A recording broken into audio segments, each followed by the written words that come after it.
नमस्कार, आप देख रहे हैं H1 न्यूज। मैं हूं आपके साथ पूजा सिंह। हम बात आज करेंगे हरियाणा की। बीजेपी कांग्रेस में कांटे की जंग, देखें किसमें कितना है दम। जी हां, लोकसभा चुनाव 2024 के प्रचार में सभी पार्टियां अपना एड़ी चोटी का जोर लगा रही हैं और गौरतलब यह है कि अब बीजेपी और कांग्रेस के जो है प्रत्याशी घोषित हो चुके हैं।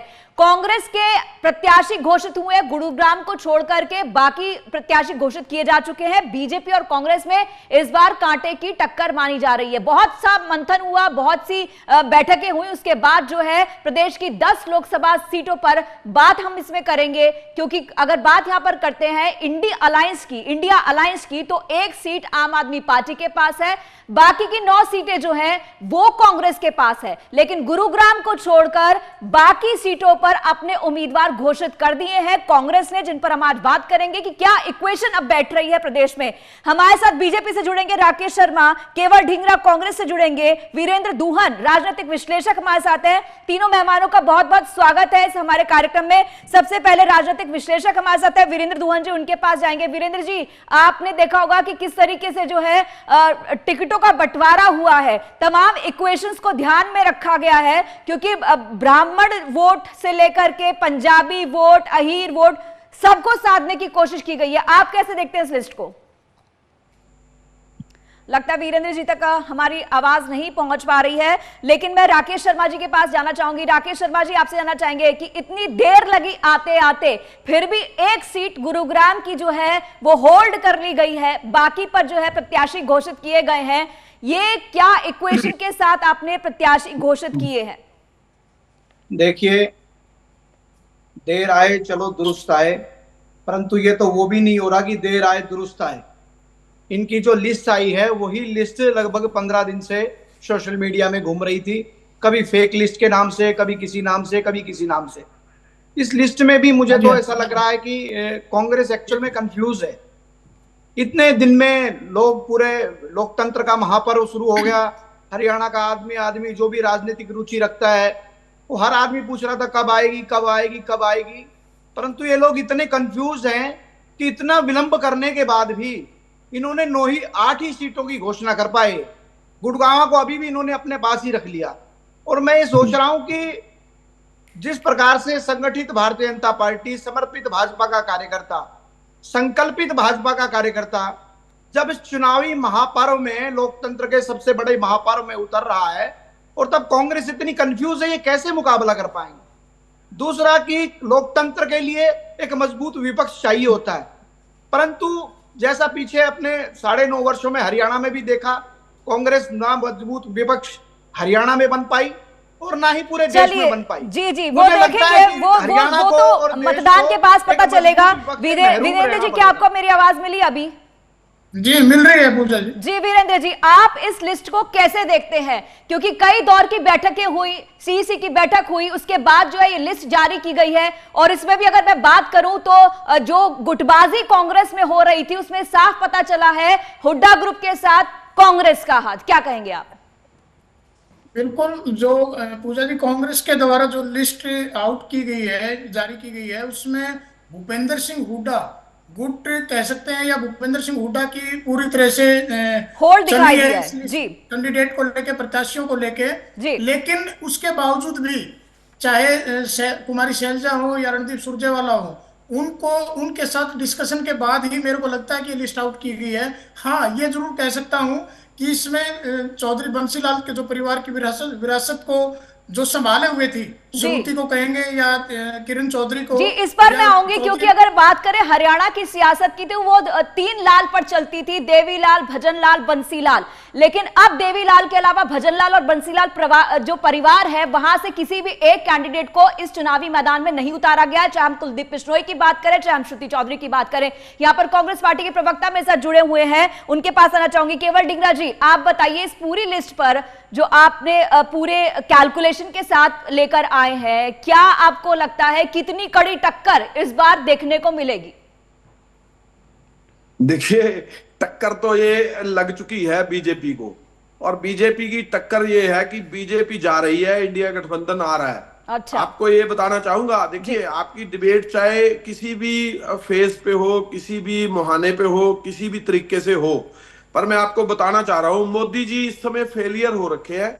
मोदी जी जो है वो कह कुछ रहे हैं और कर कुछ रहे हैं। आप ये देखिए, आज की डेट में हालात ये हैं कि मोदी जी को इंडिया गठबंधन से डर लग रहा है, और वो क्यों लग रहा है वो बताना चाहता हूं मैं। जब 10 साल की सत्ता के अंदर मोदी जी ने कहा था 2 करोड़ रोजगार हर साल देंगे, उसके बाद कहा था 15-15 लाख रुपए हर लोगों के खाते में आएंगे, काला धन ला रहे थे। 100 स्मार्ट सिटियां देश के अंदर बननी थी, स्वामीनाथन की C2 फार्मूला किसानों को मिलना था, इसी तरीके से महंगाई, बेरोजगारी और सबको खत्म करना था। 35 रुपए का डीजल पेट्रोल देश के अंदर मिलना था, जो कि नहीं मिला। आप देखिए, मोदी जी ने वायदे तो बहुत बड़े बड़े किए, लेकिन अग्निवीर की योजना आ गई, जिसमें हमारे देश की सीमाओं पे ऊपर जो फौज बैठी होती थी, उस फौज को भी जो है 4 साल का करने का काम कर दिया इन्होंने। अगली फौज जो है वो 4 साल के उसमें आएगी, तो क्या काम करेंगे वो, किस तरह से हमारे देश की रक्षा होगी, ये स्थिति है देश की। और जहां तक सुनिए ना, अब अभी ने इतना सारा बोला, मेरे को थोड़ा सा तो टाइम दे, मैं बताऊं जरा मोदी जी कैसे डरे हुए हैं और मोदी जी को डर क्यों लग रहा है। क्योंकि जो इलेक्ट्रोल बॉन्ड के अंदर जितना पैसा भ्रष्टाचार के बीच में मोदी जी ने अपने खातों में जमा करवाया, वो सारी चीज क्लैरिटी में है। दूसरी चीज ये है कि वो गो भगत बने हुए हैं, मोदी जी है गो भगत। और जो बीफ की कंपनियां हैं, उनका जो पैसा है वो मोदी जी अपने खाते में ले रहे हैं। देखो कितने बड़े गो भक्त हैं। बीजेपी के प्रवक्ता हमारे साथ हैं, उनसे जवाब ले लेंगे। केवल जी, अगर आप 2 मिनट दें, क्योंकि डिबेट में बहुत सारे मुद्दे हैं बात करने के लिए। यहाँ पर जो हमारे साथ प्रवक्ता है राकेश जी, उनसे चाहूंगी कि वो जो कांग्रेस ने आरोप लगाए हैं, आप उनका जरूर जवाब दीजिए। और एक सवाल मेरा और है कि आपके जितने भी कैंडिडेट हैं, 10 कैंडिडेट हैं आपके, उसमें से 6 बाहरी हैं जो कांग्रेस से आए हैं और इस बार चुनाव लड़ रहे हैं, आपने उनको टिकट दिया है। तो आपको क्या लगता है, ये कांग्रेस वर्सेस कांग्रेस ज्यादा है कि बीजेपी वर्सेस कांग्रेस ज्यादा है? देखिए, भारतीय जनता पार्टी हरियाणा की 10 की 10 लोकसभा सीटें जीतेगी जी। 11वीं सीट चंडीगढ़ की जीतेंगे जी, और करनाल विधानसभा सीट जीतेंगे जी। और भारतीय जनता पार्टी, देश ने नरेंद्र मोदी जी के नेतृत्व में जी पूरे देश ने विकास की एक नई ऊंचाइयों को छुआ है। आज पूरे विश्व में भारत का डंका है। जहां कांग्रेस ने भारत को 11वीं अर्थव्यवस्था पर छोड़ा था, आज भारत 5वीं अर्थव्यवस्था है। जहां 74 हवाई अड्डे हुआ करते, वहां 150 हवाई अड्डे हैं। कौन सा ऐसा क्षेत्र है जिसमें भारत ने तरक्की नहीं की हो? चाहे वो इंफ्रास्ट्रक्चर का क्षेत्र हो, चाहे वो चंद्रयान हो, चाहे चंद्रमा के उत्तरी ध्रुव पर उतरना हो, चाहे विज्ञान का क्षेत्र हो, चाहे किसान का क्षेत्र हो। किसान में किसानों को सम्मान निधि 6,000 रुपए हर किसान को देने का काम भारतीय जनता पार्टी की सरकार ने किया। और इंडी गठबंधन की हालत क्या है आप लेकिन किसानों में नाराजगी तो बहुत देखी गई है। किसानों में जो है नाराजगी देखी गई है। किसान आंदोलन हुआ, 2.0 हुआ, और किसान जो है लगातार नाराज भी नजर आए। सम्मान जी, अगर सबसे ज्यादा भारतीय जनता पार्टी की सरकार खड़ी रही है, नरेंद्र मोदी जी की सरकार किसान के साथ खड़ी रही है, चाहे अटल बिहारी वाजपेयी जी के समय में हो, किसान का क्रेडिट कार्ड देने का काम, 4% पे लोन देने का काम, ये भारतीय जनता पार्टी की सरकार ने किया। और हरियाणा में देख लीजिए, ये कह रहे हैं बिखरी हुई कांग्रेस है। कांग्रेस का संगठन नहीं है, कांग्रेस पूरी तरह से बिखरी हुई है। और कांग्रेस एक नैरेटिव सेट करती है। अब कांग्रेस की मंशा देखिए, कांग्रेस की मंशा है ओबीसी, एससी, एसटी, इनका आरक्षण काटकर एक जाति विशेष, एक धर्म विशेष के लोगों को देना चाहती है।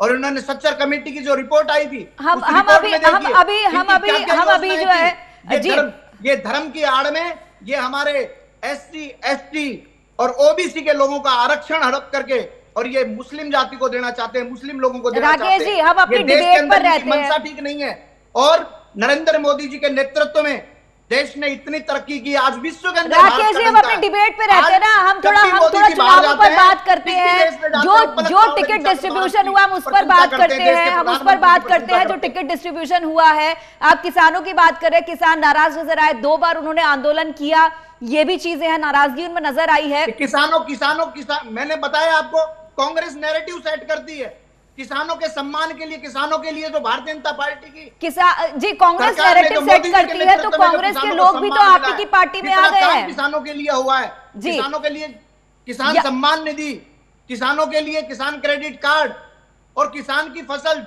हरियाणा के अंदर ही 14 फसलों पर एमएसपी पर फसल खरीदी जाती है जी। और कांग्रेस बात करेगी, अरे जिनकी पूरी की वीरेंद्र पूरी जी, पार्टी जी अब एक सेकंड, अब वीरेंद्र जी के पास आना चाहूंगी। वीरेंद्र जी, जैसे आप राकेश जी को सुन रहे हैं, राकेश जी अब जो है मोदी सरकार की उपलब्धियां गिनवा रहे हैं और दावा कर रहे हैं कि 10 की 10 सीटें और 11वीं जो है चंडीगढ़ की आएगी। आप इसे कैसे देखते हैं? क्योंकि अगर राजनीतिक समीकरणों की बात करते हैं, क्योंकि हरियाणा के अंदर जातीय राजनीति हमेशा हावी रही है और यहां पर हम बात कर रहे हैं कि किस तरीके से बीजेपी के अंदर 6 लोग तो बाहर ही हैं, कांग्रेस के हैं, जो कांग्रेस से आए हैं उन पर भरोसा जताया है, पुराने लोगों का टिकट काट दिया है। और कांग्रेस की बात करें, कांग्रेस ने खुद अपने लोगों पर भरोसा नहीं जताया, पुराने लोगों पर जो है भरोसा नहीं जताया, उनके टिकट काट दिए, श्रुति चौधरी को टिकट नहीं दिया। ये सब मैसेज क्या देता है? खासतौर से अगर पहले कांग्रेस की बात कर लेते हैं, बीजेपी पर हम बाद में आते हैं। बिल्कुल पूजा जी, मैं बताना चाहूंगा कि कांग्रेस ने इस बार पहली बार ऐसा सख्त मैसेज देने का प्रयास किया है और ये कार्यकर्ताओं तक ये बात पहुंची भी है, क्योंकि चौधरी वीरेंद्र सिंह के सुपुत्र की टिकट काटना या श्रुति चौधरी की टिकट काटना, ये एक मैसेज देने का प्रयास है। और दूसरा जो गुटबाजी उभरने का प्रयास, या कह सकते हैं कि टिकट जो लेट हुई है उनका कारण भी गुटबाजी हो सकता है। लेकिन इस बार भूपेंद्र सिंह हुड्डा के नेतृत्व में मेरे को लग रहा है कि पूरी तरह से समीकरण, जातीय समीकरणों को साथ देने का प्रयास किया गया है। जी इसमें जी वीरेंद्र जी, एक सवाल यहाँ पर यह भी है कि जिस तरीके से यहाँ पर जातीय समीकरण साधने की कांग्रेस ने कोशिश की है, लेकिन अगर हम यहाँ पर बात करें, हुड्डा ग्रुप का जो होल्ड था वो पूरी लिस्ट में हावी रहा है। दिखाई दिया है कि किस तरीके से हुड्डा ग्रुप के जो लोग थे, करीबी थे, मैं नाम बता देती हूँ, अगर ग्राफिक्स हमारे पास आ गए तो प्ले भी कर दें, कि किस तरीके से जो है, अगर हम बात करें राव दान सिंह की बात करें, उनको टिकट दिया गया है, सतपाल ब्रह्मचारी को, वो भी हुड्डा के करीबी माने जाते हैं, उनको टिकट गया है, और हुड्डा के बेटे दीपेंद्र हुड्डा को टिकट दिया गया है। तो आप मानते हैं कि जो टिकट बंटवारा हुआ है, इससे जो कुमारी शैलजा और साथ ही साथ रणदीप सुरजेवाला ग्रुप है, वो भी अपना दबदबा तो हरियाणा में रखता है, इसका खामियाजा, इसकी नाराजगी भी कहीं ना कहीं कांग्रेस को झेलनी पड़ सकती है, क्योंकि ग्राउंड पर कार्यकर्ता ही काम करते हैं। नहीं, मेरे को लगता है कि गुटबाजी तो है, लेकिन उसका जनाधार किसके साथ है, ये मेरे को इसमें डिफरेंस महसूस होता है। क्योंकि रणदीप सुरजेवाला जी केंद्र की राजनीति करते हैं और कुमारी शैलजा जो है वो राजनीति हरियाणा की करती है, लेकिन उनको टिकट मिला है। कहीं ना कहीं आपसी समझौता, ये भूपेंद्र सिंह हुड्डा या शैलजा के बीच में कहीं ना कहीं एक समझौते के तहत ही ये टिकट, शैलजा ने टिकट ली है और चुनाव लड़ रही है। लेकिन इसका अगर मान लो कि इनके कहने से किसी को टिकट नहीं मिली या इनके गुट के किसी कैंडिडेट को टिकट नहीं मिली है और ये विरोध के कारण में कांग्रेस को नुकसान होगा, इसमें मुझे बहुत कम उम्मीद नजर आती है। जी, और बीजेपी की बात कर ले तो बीजेपी में 6 लोग बाहर के आए हैं, 10 में से 6 लोग बाहर के हैं। तो ऐसे में क्या लगता है, बीजेपी वर्सेस कांग्रेस है या कांग्रेस वर्सेस बीजेपी है, या कांग्रेस वर्सेस कांग्रेस है? बीजेपी का शासन पिछले 10 वर्ष से सेंट्रल गवर्नमेंट भी चल रही है और स्टेट में भी चल रहा है। तो इस बार जो मुझे महसूस होता है कि कहीं ना कहीं संगठन में एक नाराजगी जरूर नजर आती है बीजेपी के, और इसी का नतीजा है कि जो आज जगह जगह पे जो विरोध, जो प्रदर्शन हो रहे हैं, चाहे वो अशोक तंवर के यहाँ हो रहे हैं, रणजीत चौटाला के हो रहे हैं, या और दूसरे कैंडिडेट के साथ भी हो रहे हैं ऐसे, तो उसमें कहीं ना कहीं मुझे नजर आता है कि इसमें बीजेपी को हल्का फुल्का नुकसान हो सकता है। मैं ये नहीं कहना चाहूंगा कि वो बिल्कुल सीट हार जाएंगे, लेकिन कांग्रेस ने इस बार 1-to-1 फाइट मिल सकती है। केवल जी के पास आना चाहूंगी। केवल जी, गुरुग्राम सीट जो है वो क्यों छोड़ दिया आपने? क्या लगता है कि राज बब्बर की कैप्टन साहब कौन आने वाले हैं? पूजा जी देखिए, सीट तो डिक्लेयर करेगी हाईकमान, लेकिन मैं आपको एक चीज बताना चाहता हूं। देखिए, आरक्षण कौन काट रहा है ओबीसी का और बैकवर्ड का? अनंत हेगड़े जी से पूछिए, जो बीजेपी के एमपी है ना, उनसे पूछिए कि आरक्षण कौन काट रहा है। आप अपनी बात करिए ना प्लीज, आप अपनी बात करिए। बीजेपी के प्रवक्ता हैं, मेरे को उनसे पूछना होगा, मैं उनसे पूछ लूंगी, क्योंकि वो ओबीसी की बात करते हैं। तो ओबीसी प्रधानमंत्री ओबीसी से आते हैं और हरियाणा के मुख्यमंत्री ओबीसी कैटेगरी से आते हैं। मुझे सवाल पूछना होगा ओबीसी को लेकर के, तो मैं उनसे पूछूंगी। मैं आपकी पार्टी का स्टैंड जानना चाह रही हूँ यहाँ पर कि गुरुग्राम सीट पर पेच किस लिए फंसा है। देखिए पूजा जी, ऐसा धक्का तो आप ना करें। मैं तो जो बीजेपी वाले हैं वो कह करके भाग जाए और मैं चुप करके बैठा रहूं, मैं आपकी गुरुग्राम की सीट का जवाब देता रहूं, ऐसे तो नहीं चलेगा। मैं ये बताना चाहूंगा कि आरक्षण कौन काट रहा है। आरक्षण काट रही है बीजेपी, आरक्षण काट रहे हैं मोदी वही जी। बोल रही हूँ आनंद हेगड़े, सुनिए मेरी बात, जो जिस चीज पर हमारी डिबेट है। पहले मेरी बात सुनिए, ऐसे मत करिए आप। जो अनंत हेगड़े हैं वो भारतीय जनता पार्टी के एमपी हैं। वो एक नारा देते हैं 400 पार अगर होगा तो हम इस लोकतंत्र को बदल देंगे। क्यों कहा उन्होंने? इस लोकतंत्र को बदलेंगे तो आरक्षण तो खत्म होगा ही अपने आप। क्यों नहीं होगा फिर तो खत्म?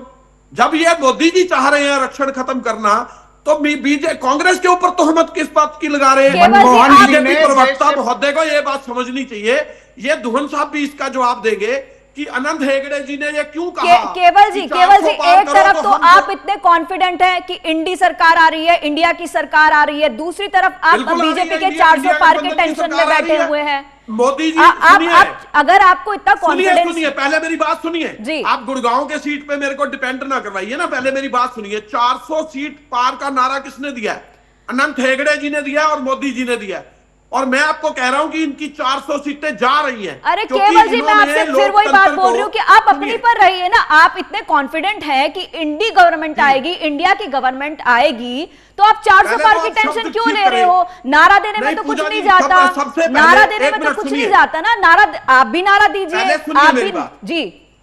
हमारे गठबंधन का नाम इंडिया गठबंधन है, ना कि इंडी गठबंधन। चलिए इंडिया गठबंधन समझ लीजिए, इंडिया गठबंधन सही। लेकिन आप अगर ये मान रहे हैं सर कि इंडिया गठबंधन की सरकार आ रही है, हम क्लियर मेजॉरिटी से जीत रहे हैं, तो फिर आप 400 पार के नारे की इतनी टेंशन क्यों लेकर बैठे? आप अपनी सीट पर थोड़ा हम कहां ले रहे हैं टेंशन? हाँ, तो आप उनकी बात छोड़िए ना सर। सुनिए, हमें किसी की टेंशन नहीं है। हमें बीजेपी और मोदी और अमित शाह 2 आदमी पूरे देश के अंदर, बाकी बीजेपी है कहां? राकेश जी आप जवाब दीजिए। राकेश जी आप जवाब दीजिए। अमित शाह ही ओनली, बीजेपी देश में ही नहीं है। आप आज मोदी और अमित शाह को साइड पे करिए। पार्टी एक मिनट भाई, एक मिनट। केवल जी आप बोल रहे हो इतनी देर से, हम सुन रहे हैं, थोड़ा जवाब भी तो ले लीजिए ना। बात का जवाब लीजिए ना, आप जवाब ले लीजिए ना। अब आपको जवाब भी नहीं लेना है, जवाब ले लीजिए ना। 1 मिनट रुकिए आप।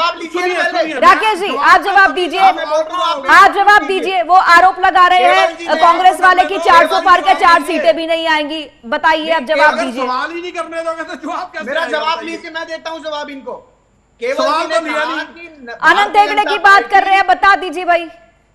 केवल मैडम, एक अकेले अनंत हेगड़े बीजेपी की डिसाइड करते हैं। मोदी और अमित शाह जी। राकेश जी मैं अपना जवाब दूं? जी राकेश जी प्लीज। पार्टी नरेंद्र मोदी और अमित शाह के हिसाब से चलने वाली पार्टी है। मैं ये कहना चाहता हूं कि भारतीय जनता पार्टी में पूरा का पूरा संगठन राष्ट्रीय अध्यक्ष से लेकर पन्ना प्रमुखता का संगठन बना हुआ है। मैं केवल भाई से सिर्फ इतना पूछना चाहता हूं, हरियाणा के आप प्रवक्ता हैं, हरियाणा के आप पूरा का पूरा संगठन भारतीय जनता पार्टी का है, हम जा रहे हैं पर कार्यकर्ता है। जब आपने पन्ने पर प्रमुख बने हुए हैं देश की जनता के लिए, संगठन बड़ी मजबूती से चुनाव लड़ रहा है। अरे कौन सी मजबूती?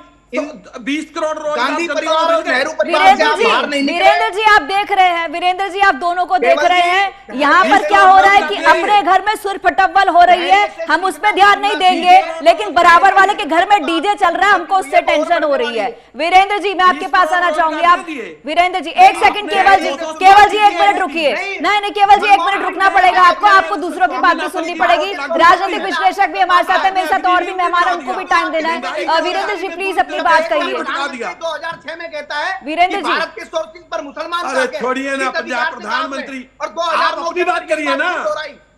2 आदमियों के सिवाय सब बीजेपी कहां है? आरक्षण देने के लिए आप प्लीज दोनों शांत रहेंगे। राकेश जी केवल जी 2 मिनट रुकेंगे आप प्लीज। मोदी और एक अमित शाह, बाकी बीजेपी कहां नहीं है? कौन है बीजेपी? बताइए तो सही।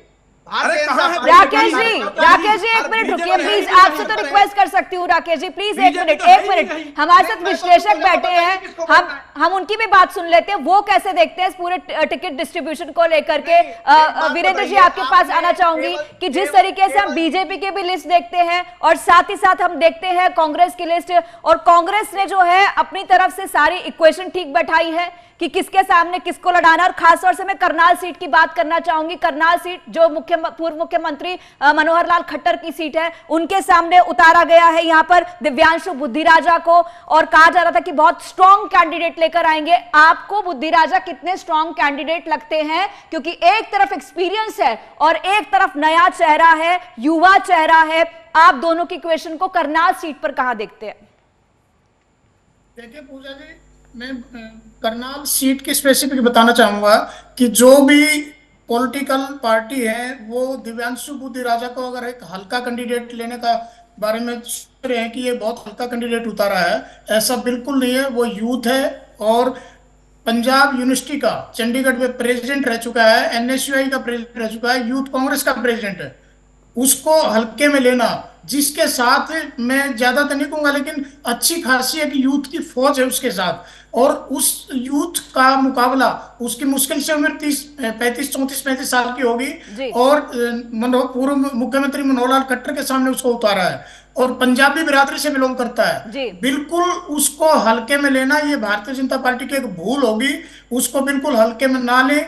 एक ऐसी यूथ की फौज उसके साथ खड़ी है जो उस इलेक्शन को फाइट के तौर पे वो बिल्कुल लोगों को दिखा सकते हैं कि हाँ इलेक्शन लड़ रहे हैं।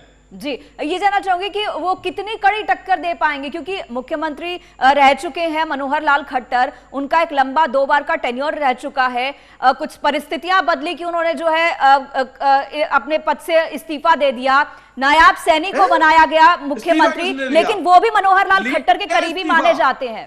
जी, इस्तीफा किसने दे दिया? आपको पूजा जी पता ही नहीं है। इस्तीफा दिया नहीं है, इस्तीफा लिया गया है, उनको हटाया गया है पद से। क्यों हटाया गया? और खट्टर साहब माफी मांग रहे हैं वहां पे जनता से। मेरा सवाल वीरेंद्र जी से है। मेरा सवाल ना केवल जी वीरेंद्र जी से था, ये मेरा सवाल ये वीरेंद्र जी से था। हाथ जोड़ के माफी मांग रहे हो। कांग्रेस बौखलाई हुई है और कांग्रेस के प्रवक्ता वीरेंद्र जी आप जवाब दीजिए प्लीज। मैं आपसे जानना चाहती हूँ करनाल सीट की क्वेश्चन क्या है। जी, मैं बताना चाहता हूँ कि भारतीय जनता पार्टी के सामने वर्तमान परिस्थितियों में मनोहर लाल खट्टर जी का इस्तीफा क्यों लिया गया, नायब सैनी जी को क्यों बना, जी सवालों का कोई जवाब ना तो उनकी। जी, आपकी आवाज वीरेंद्र जी आ नहीं रही है साफ। राकेश जी आपके पास आना चाहूंगी। आपको लगता है कि जिस तरीके से यूथ को, एक नए चेहरे को करनाल सीट पर उतारा गया है, आपको क्या लगता है कितनी कड़ी टक्कर मिलने वाली है? कि मुख्यमंत्री का रह चुके हैं मनोहर लाल खट्टर, उनका वो एक्सपीरियंस काम आएगा कि यूथ जो है वो कड़ी टक्कर दे पाएगा? आपकी वॉइस ब्रेक हो रही है। जी, अभी आई साफ आवाज? लगता है कुछ ऑडियो में दिक्कत आ रही है। हम वापस आएंगे अपनी डिबेट पर, लेकिन आपको बता दें कि यहाँ पर कहां पर किसका कड़ा मुकाबला है। फरीदाबाद सीट की बात करें तो कृष्णपाल गुर्जर बीजेपी से चुनाव लड़ रहे हैं और गुर्जर समुदाय से आते हैं, उसको ध्यान में रखते हुए एक बार फिर से जो है यहाँ पर उनको उतारा गया है। इसके अलावा महेंद्र प्रताप कांग्रेस से हैं। गुरुग्राम से बात करें तो यहां पर अपने स्टैंड को क्लियर रखते हुए बीजेपी ने राव इंद्रजीत सिंह को एक बार फिर से यहां पर टिकट दिया है, उन पर भरोसा जताया है। लेकिन कांग्रेस ने अभी तक गुड़गांव सीट पर किसी को नहीं उतारा है। कहा जा रहा है कि यहां पर राज बब्बर और कैप्टन अजय यादव के बीच में पेच फंसा हुआ है कि किसको यहां से लड़वाया जाए। इसके अलावा भिवानी महेंद्रगढ़ सीट की बात करें तो धर्मवीर सिंह और राव दान सिंह जो है आमने सामने है। जी, राकेश जी आपसे जानना चाहूंगी, जिस तरीके से हम यहाँ पर बात कर रहे हैं, लगातार करनाल सीट की हम बात कर रहे थे, मुख्यमंत्री के तौर पर जो है बहुत काम किया, एक लंबा अरसा रहा है, आपको लगता है कि चुनौती है उनके सामने? माननीय मनोहर लाल जी ने 9.5 वर्षों में हरियाणा एक, हरियाणवी एक के लिए कार्य किया। समान विकास, हरियाणा समान विकास और सबको एक नजर से देखने का काम किया। बिना पर्ची के, बिना देने का काम किया। का शिकार हुए पूरे हरियाणा को गोलियां मारी। केवल जी देखिए, एंकर महोदय या तो आप इनको म्यूट कीजिए या मुझे। नहीं राकेश जी, आपको सुन रही हूँ। आपसे मेरा एक सवाल और भी है कि पुराने चेहरों को क्यों हटाया गया, नए को मौका क्यों दिया गया? ये बौखलाए हुए हैं। कांग्रेस पूरी तरह डरी हुई है। बौखलाई हुई है। ये राकेश जी, ये इतना जेनेरिक एक स्टेटमेंट होता है, जेनेरिक स्टेटमेंट होता है, हम उस पर नहीं जाते हैं। कौन बौखलाया कौन डरा है वो जनता डिसाइड कर लेगी, किसको बताना है, किसको डराना है, किसको जताना है। केवल जी बोलते तो हमने आराम से सुना ना इनको। तो राकेश जी मेरी बात तो सुनिए, पक्ष रखिए आप, जब आपका बारी आए तब अपना पक्ष रखिए मजबूती से। जी राकेश जी, जब मेरा पक्ष आए तो मैं अपना पक्ष रखूंगा। राकेश जी मेरा सवाल यही है, मनोहर लाल जी के सामने जी मनोहर लाल जी के सामने कोई चुनौती नहीं है। बहुत बड़ी जीत के साथ मनोहर लाल जी संसद में पहुंचेंगे। मनोहर लाल जी ने 9.5 वर्षों में जो हरियाणवी एक के तहत जो हरियाणा की जो सेवा की है, जिस प्रकार से हरियाणा को बढ़ाने का काम किया है, जिस प्रकार से चहुमुखी हरियाणा बनाने का काम किया है, जिस प्रकार से पूरे हरियाणा को, चाहे उत्तरी हरियाणा हो, चाहे दक्षिणी हरियाणा हो, चाहे पूर्वी हरियाणा हो, चाहे पश्चिमी हरियाणा, लोकसभा समान विकास करने का काम किया। राकेश और जी, जिस हरियाणा की एक मिनट राकेश हरियाणा जी वो मैं समझ रही हूँ आप क्या कहना चाह रहे हैं कि उन्होंने मुख्यमंत्री के तौर पर काफी अच्छा काम किया, ये आपका कहना। लेकिन लोकसभा चुनाव और हरियाणा चुनाव के जो विधानसभा चुनाव होते हैं, लोकसभा विधानसभा के दोनों के मुद्दे अलग होते हैं, चैलेंजेस अलग होते हैं, ये सारी बात है। बड़ी बहस में हमारे साथ 3 मेहमान जुड़े हुए हैं, बीजेपी से, कांग्रेस से और साथ ही साथ राजनीतिक विश्लेषक है। मैं यहाँ पर केवल जी आपके पास आना चाहूंगी। केवल जी ये मुझे बताइए कि जिस तरीके से यहाँ पर हम बात कर रहे हैं कि राजनीतिक समीकरण सब बिठाए गए हैं, कोई किसी पार्टी में जा रहा है, कोई किसी पार्टी में आए हैं, चौधरी वीरेंद्र सिंह के बारे में आपका क्या कुछ कहना? उनको बुलाया गया, उनके बेटे को बुलाया गया और उसके बाद उनको खाली बिठा दिया गया। देखिए, करीबन 43 एक्स एमएलए हमारी पार्टी में शामिल हुए हैं और वीरेंद्र सिंह एज एमपी भी जो है हमारी पार्टी में शामिल हुए हैं। अब ये जरूरत नहीं है कि जो पार्टी में आ गया उसको आते ही हम एमपी का टिकट दे देंगे। जैसे 5 पार्टियों से घूम करके अशोक तंवर गए, पहले कभी कांग्रेस में हुआ करते थे, उसके बाद आईएनएलडी में गए, उसके बाद जेजेपी में गए, फिर बीएसपी में गए, उसके बाद आम आदमी पार्टी में गए, आम आदमी पार्टी से कूद करके बीजेपी में गए, बीजेपी ने उनको बीजेपी टिकट थमा दिया। हम इस तरह से नहीं करते। हम जुझारू सशक्त उम्मीदवार को उतारने की बात रखते हैं। ये नहीं है कि वीरेंद्र सिंह जी सशक्त उम्मीदवार नहीं है, लेकिन हम ये देख रहे हैं कि कौन आदमी 1-to-1 टक्कर दे सकता है और बीजेपी को हरा सकता है। और आज की डेट में रणजीत चौटाला जी खुद घिरे पड़े हैं अपने ही रिश्तेदारों के बीच में जो उनके खिलाफ खड़े हैं। मैं आपको यह भी बताना चाहता हूं, वहां पे जयप्रकाश जी बहुत सशक्त उम्मीदवार है और वो कई लाख वोटों से जीतेंगे। और आपको एक और चीज बताना चाहता हूं, जिस तरह से खट्टर साहब ने 9.5 साल के अंदर 3 बार हरियाणा जलाया है, उसमें 100 आदमी पुलिस की गोली का शिकार हुआ है, माथे और छाती पे गोलियां मारी है पुलिस ने। उसके बाद जो भ्रष्टाचार बीजेपी और जेजेपी की सरकार में हुआ है, वो भ्रष्टाचार इतने चरम पर था, कितनी एसआईटी बनी, शराब चोरी हो गई कोरोना काल के अंदर, वो एसआईटी की एक भी रिपोर्ट नहीं आई। और जाट आरक्षण हुआ जिसके अंदर एक इनके एमपी थे अपना कुरुक्षेत्र से राजकुमार सैनी, जिन्होंने पूरा हरियाणा जलवाने का काम किया था। उसके बाद मुख्यमंत्री खट्टर साहब ने खुद प्रकाश सिंह कमेटी गठित करी थी, जिसकी रिपोर्ट आज तक नहीं मिली। चलिए रिपोर्ट के बारे में बात कर लेंगे। वीरेंद्र जी मैं आपके पास आना चाहूंगी, जिस तरीके से यहाँ पर हम सीट की बात कर रहे हैं कि किस तरीके से, एक सेकेंड जिस तरीके, पूजा जी सुनिए मेरी बात, उस प्रकाश सिंह कमेटी की रिपोर्ट आज तक नहीं आई, क्योंकि उस रिपोर्ट में यह लिखा हुआ था कि खट्टर साहब ही दोषी हैं हरियाणा जलवाने के लिए। जी चलिए, आपकी बात खत्म हो गई तो आगे बात बढ़ाते हैं, क्योंकि और भी सीटों पर हमें चर्चा करनी है। हिसार सीट की बात आपने उठाई है कि रणजीत चौटाला अपने परिवार से घिरे हुए हैं, यहाँ पर जो है चौटाला वर्सेस चौटाला हो रखा है, साथ ही साथ ये जाट बहुल सीट कहलाती है। आपको क्या लगता है कि जो वीरेंद्र जी बीजेपी ने स्ट्रेटेजी अपनाई है, गैर जाट वोटर्स को कंसंट्रेट किया है, उन पर ध्यान दिया है, चाहे वो ओबीसी हो, चाहे पंजाबी हो, चाहे ब्राह्मण हो, चाहे और किसी भी जाति से आते हो, उन पर ज्यादा फोकस किया है बीजेपी ने। आप इस स्ट्रैटेजी को कैसे देखते हैं, जाट और नॉन जाट? पूजा जी मैं बताना चाहूंगा कि कांग्रेस बीजेपी ने हालांकि नॉन जाट की राजनीति को बिल्कुल बढ़ावा दिया, पिछले 10 वर्ष से आम आदमी भी समझ चुका है इस बात को, लेकिन इस बार की जो टिकटों का जो वितरण हुआ है उसमें कांग्रेस ने भी नॉन जाट की राजनीति को पूरी तरह से फ्रंट फुट पे खेलने का काम किया है। और उसी का नतीजा है कि जब 8 टिकटें जो डिक्लेयर की हैं, या 9 कह सकते हैं कुरुक्षेत्र के समेत, उनमें से सिर्फ मात्र 2 ही जाट कैंडिडेट हैं। जी जी जी। इसके अलावा बाकी अहीर भी हो सकते हैं, या 2 सीट जैसे एससी हैं या पंजाबी हैं, या जो भी दिए गए आपके सामने हैं। लेकिन यहाँ पर वीरेंद्र जी एक बात डिफर करती है कि आप कह रहे हैं कि यही स्ट्रैटेजी जो बीजेपी की नॉन जाट वाली स्ट्रैटेजी को ही कांग्रेस कॉपी कर रही है, लेकिन यहाँ पर अगर बात करें तो टिकट बंटवारे के अंदर तो हुड्डा जी का ही होल्ड है, उनका ही होल्ड है टिकट बंटवारे में। लेकिन दूसरी तरफ अगर हम देखते हैं, दूसरी तरफ बीजेपी के टिकट बंटवारे के अंदर इस तरह की बात नहीं, और बीजेपी ने तो ओबीसी अपना सीएम बनाया है, पहले पंजाबी सीएम बनाया, फिर उसके बाद ओबीसी सीएम बनाया है। तो ये दोनों में कितना डिफरेंस आप देखते हैं? बिल्कुल, देखिए विधानसभा के इलेक्शन के बाद में सीएम का बनाना बिल्कुल दोनों ही पार्टियों में हाईकमान के ऊपर डिपेंड करता है। लेकिन यहाँ पर कांग्रेस के अंदर आज के दिन भूपेंद्र सिंह हुड्डा का जो जनाधार है, उसकी टक्कर का मैं नहीं मानता कि कांग्रेस में कोई लीडर है लोकल लेवल पे।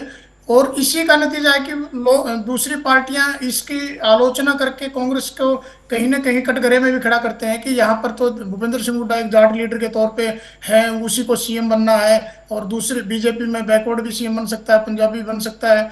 तो इसके कारण से हालांकि कांग्रेस का कहीं ना कहीं हल्का फुल्का नुकसान भी होने की संभावना रहती है, लेकिन टिकट वितरण में पूरी तरह से कांग्रेस ने इस बार एक संतुलन सभी जातियों के बीच में बनाकर, और 1 to 1 हर सीट पे, मुझे नहीं लगता कि हरियाणा की 10 सीटों पे एक भी सीट में किसी को क्लियर नहीं मानता कि ये सीट कांग्रेस जीत रही है या बीजेपी जीत रही है। हर सीट पे बिल्कुल अच्छा मुकाबला होगा और अच्छे कैंडिडेट उतारे गए। जी, यहाँ पर मैं बीजेपी के प्रवक्ता के पास आना चाहूंगी। राकेश जी, मेरा सवाल आपसे है, जैसे कि मैं केवल जी से सवाल कर रही थी कि चौधरी बीरेंद्र सिंह को बुलाया गया, उसके बाद ना उनके बेटे को टिकट दिया, ना कुछ हुआ। इन्होंने कहा यही एक सेकंड मेरे को सवाल खत्म करने दीजिए प्लीज। यही जो है कुलदीप बिश्नोई के साथ किया है, कुलदीप बिश्नोई को टिकट नहीं दिया है, इससे वो काफी नाराज नजर आए, उनको मनाने के लिए जाना पड़ा सीएम साहब को। हमने अनिल विज को बेकार कहा, अरविंद शर्मा को कहा, राव मेरा सवाल राकेश जी से है, मेरा सवाल राकेश जी से है कि कुलदीप बिश्नोई को भी जो है नई टिकट दिया, काफी नाराज नजर आए। देखिए, भारतीय जनता पार्टी में कोई नाराज नहीं है, सब कार्यकर्ता लगे हुए हैं, सब नेता लगे हुए हैं, और आप परिणाम देखेंगे 4 तारीख को हम सब लोग फिर बैठेंगे, परिणाम देखेंगे। हरियाणा में 10 की 10 सीटें भारतीय जनता पार्टी जीतेगी, और ये मैं किसी बिना आधार के नहीं कह रहा हूं। एक मिनट केवल जी, प्लीज केवल जी, आप बता रहा हूं कैसे जीतेगी। 2 करोड़ बता रहा हूं मैं कैसे जीतेगी, अरे बता रहा हूं ना कैसे जीतेगी। 15 लाख लोगों के खाते में क्यों नहीं जमा कराए? केवल जी बता रहा हूं कैसे जीतेगी, मुझे आपको नहीं बताना है, मुझे फॉर्मूला जनता को बताइए ना। आप किसी को बोलने तो ऐसे ही मुद्दों पे भाग रहे, क्योंकि आप लोगों ने जो आपके पास मुद्दा कौन सा जिसके आप जीतोगे? उसी की वजह से हुई वोट है। कौन देगा? आप जब मनमोहन सिंह प्रधानमंत्री इन्होंने झूठ बोला जनता के साथ, सबसे पहले ठगा हो जनता को, के ऊपर है, वो कैसे जीतेंगे बताइए ना। का कोटा काट करके मुसलमानों को, और जिसने ठगा हो जनता को, वो कैसे वो हरियाणा को सही मायने में तो चलाने का काम आप लोगों ने किया था। ठगी मारने समय राकेश जी, केवल जी समय थोड़ा कम है, तो 30 सेकंड में अपनी बात खत्म कीजिए। लास्ट कमेंट जो है, बात खत्म करने कौन दे रहा, आप इनको म्यूट कीजिए जी, आप अपनी बात 30 सेकंड में खत्म कीजिए। राकेश जी, समय कम है जी, आप बात कीजिए प्लीज। मैं बताता हूं भारतीय जनता पार्टी का 10 सीटों का आधार क्या है।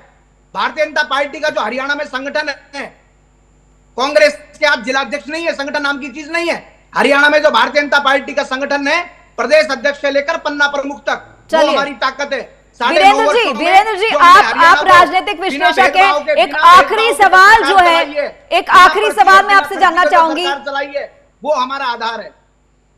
वीरेंद्र जी आप बताइए, आपको क्या लगता है कि बीजेपी की कितनी सीट आएंगी, कांग्रेस की कितनी सीट आएगी, और जेजेपी इसके बीच में कहां है?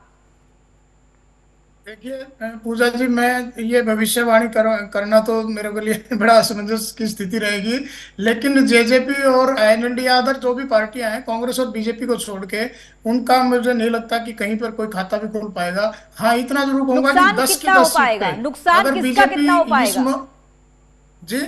नुकसान जेजेपी और आईएनएलडी किसको पहुंचाने वाली है? इस बार जो मतदाता है वो पूरी तरह समझ चुका है, नुकसान किसी का नहीं होगा, ना बीजेपी का ना कांग्रेस का। आमने सामने की फाइट है, और बिल्कुल मतदाता समझ चुका है कि कौन किस। मैंने पहले भी कहा था ना कि जेजेपी से गठबंधन टूटना, ना बीजेपी बता पाई ना। जी चलिए, बहुत बहुत शुक्रिया आप तीनों मेहमानों का हमसे बात करने के लिए। तो हम बता रहे किस तरीके से हरियाणा के अंदर जो है तमाम सीटों पर बीजेपी पहले ही अपने कैंडिडेट उतार चुकी है और साथ ही साथ अब कांग्रेस ने भी अपने कैंडिडेट मैदान में उतारे हैं। एक सीट आम आदमी पार्टी को जो है गठबंधन के तहत कुरुक्षेत्र की मिली है और गुड़गांव सीट पर अभी भी कांग्रेस का पेच फंसा हुआ है। बड़ी बहस में आज के लिए इतना ही, लेकिन बाकी खबरों के लिए आप देखते रहिए H1 न्यूज।